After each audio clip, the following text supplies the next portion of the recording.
Informasi lainnya, Saudara, polisi menunjukkan barang bukti uang palsu serta 17 tersangka kasus produksi dan peredaran uang palsu dalam kampus di Polres Goa, Sulawesi Selatan. Tersangka dari berbagai latar belakang, diantaranya pegawai kampus, pemerintah hingga pegawai bank BUMN. Dalam penyidikan yang dilakukan, polisi menyita uang palsu senilai 446,7 juta rupiah, pecahan 100.000 edisi baru, mesin cetak dan tinta yang dibeli dari Tiongkok. Kasus berawal dari rumah salah satu tersangka di Kota Makassar yang membutuhkan ruang lebih besar, kemudian peralatan dipindah ke dalam kampus pada malam hari. Berdasarkan data kepolisian, perencanaan pembuatan pabrik uang palsu ini sejak 2010, namun pembelian mesin cetak baru terrealisasi pada 2022. Polisi juga menghadirkan para tersangka, diantaranya pegawai honorer kampus, pegawai pemerintah, dan pegawai bank BUMN. Polisi juga tidak menutup kemungkinan akan ada tersangka baru, termasuk 3 DPO yang tengah diburu.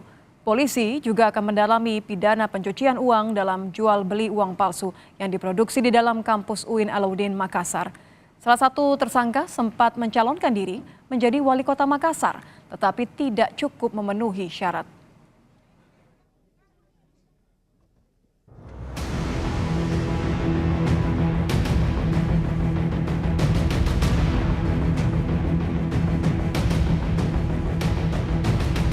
Belas tersangka produksi dan peredaran uang palsu yang melibatkan Kepala Perpustakaan Kampus UIN Alauddin Makassar ditahan di Polres Goa, Sulawesi Selatan.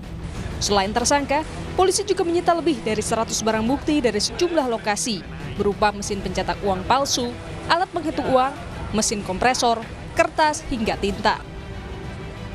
Hasil penyelidikan, polisi menemukan bahwa proses pembuatan uang palsu didalangi oleh tersangka Andi Ibrahim yang merupakan Kepala Perpustakaan UIN Alauddin Makassar. Tersangka juga sempat berniat 2 kali maju dalam pilkada, namun gagal.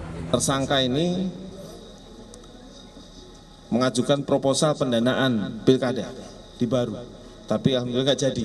Ya ini dalam rangka untuk jadi dana ini, dana uang-uang yang dicetak ini akan dipakai untuk itu, ini dananya, tapi tidak jadi, tidak ada partai yang menyalonkan, walaupun dia nanti disebarkan dengan uang palsu supaya bisa memilih yang bersangkutan. Nah ternyata karena uang palsu jadi tidak jadi. Ini 2011 sampai dengan 2012, ini sudah sempat juga mencalonkan wali kota Makassar, namun tidak mendapatkan kursi. Polisi mengungkapkan selain rupiah, tersangka juga mencetak mata uang asing Korea dan Vietnam, serta ditemukan fotokopi surat berharga senilai ratusan triliun rupiah. Tersangka mulai tertarik dengan uang palsu pada 2010 dan Mei 2024 tersangka membeli mesin cetak dan kertas khusus untuk mencetak uang palsu. Polisi juga mendalami soal dugaan tindak pidana pencucian uang lantaran tersangka juga memasarkan uang palsu. 3 orang yang diduga terlibat dalam kasus ini masih dalam pengejaran polisi. Aziz Amin, Kompas TV, Goa, Sulawesi Selatan.